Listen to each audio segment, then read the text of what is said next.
I'm Robert Pattinson. Oh, Edward. Everybody wants to be a vampire. It's just hot, you know what I'm saying? They're 100 times more attractive. He's different from the other vampires. She sees him as like the perfect creature, which is just impossible. Most of them have killed many people, and it's something that they've had to deal with. I like the fact that that was what he was like, and yet he was still the hero of the story.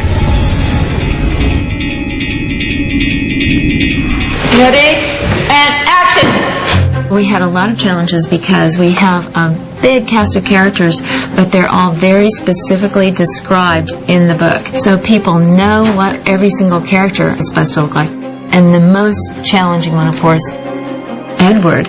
I had not seen Rob before he was cast, and everybody has a huge stake in who it is. They want their Edward. He's supposed to be the most beautiful man in the whole world. Perfectly sculpted cheekbones. Who can live up to that?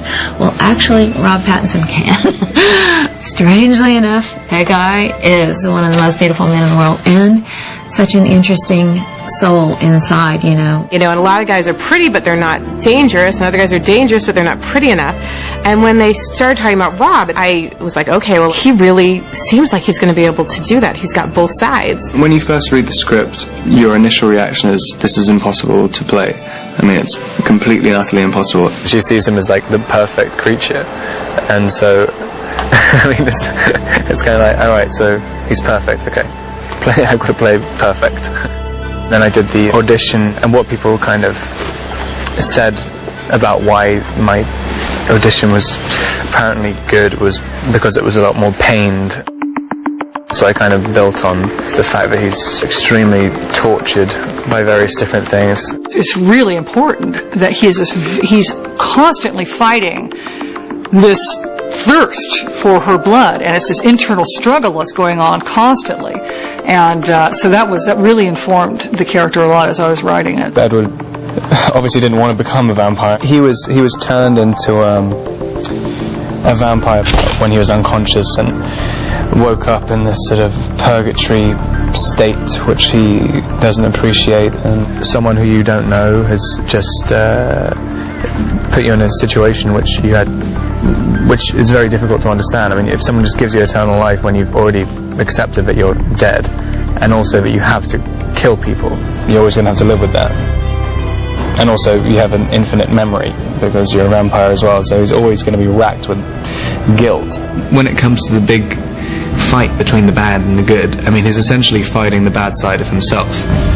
Bella comes into his life and almost tries to destroy this, at least, stability that he's created. He's scary. He himself is like terrified by the way she makes him feel, and so he doesn't think that he can control his vampire instincts. He just wants to consume her. He's been living this sort of fossilized existence for 80 years and just trying to play a person who something happens to them to just completely thaw all their emotions after 80 years, and you feel everything with such intensity. Edward is described somewhat like a mountain lion. We had a choreographer come in, not that we wanted to look like a cat or, you know, having claws and things, but we just wanted to have that as a sense memory in our bodies. You learn it and then you kind of forget it and let that inform your performance. I mean, I was trying to establish a way of, when they're behaving like humans, having some kind of strain, because, I mean, it must be so annoying if you can move from here to over there in 1 second. Like, why would you bother just strolling over there? I mean, it must be kind of irritating. And now he's gonna jump! There's a lot of jumping around in trees.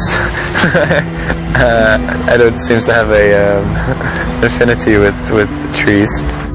But when you've got to do wire work, when you're like supposed to do it with finesse, that's kind of interesting and impossible. You better hold on tight, spider monkey. I like that the only thing in his room when we went to the set, and we did the scene in his bedroom, is just music, and that's I kind of like that sort of OCD type of behavior. I kind of related to that. Claire alone is great. Of course, when he played the piano in the movie, you can see he's a fabulous musician. But I kept hearing tales of his singing, so I'm like, can I hear you? Can I please hear something? Oh, it's not ready, it's not ready, it's not ready. I sometimes play gigs just by myself, but generally I play in these tiny little places with hardly anybody watching all the time. I said, just no matter if you hate it or whatever, just put 5 tracks down, you know, whatever. Are you sure there isn't anything I can get for you? No, thank you. And he did it, and we took 2 of them and we put them in the movie, and they worked fantastically. Did you follow me? So in the restaurant scene where Bella and Edward had their date, in the deep background you hear one of Rob's songs. It's called Never Think, Which makes it really personal, like a love song. It's very beautiful. It's him playing the guitar. I don't have the strength to stay away from you anymore. Then don't.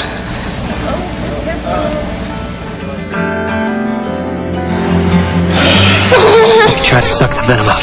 No, I won't be able to stop. Find the will to stop. But choose. She only has minutes left.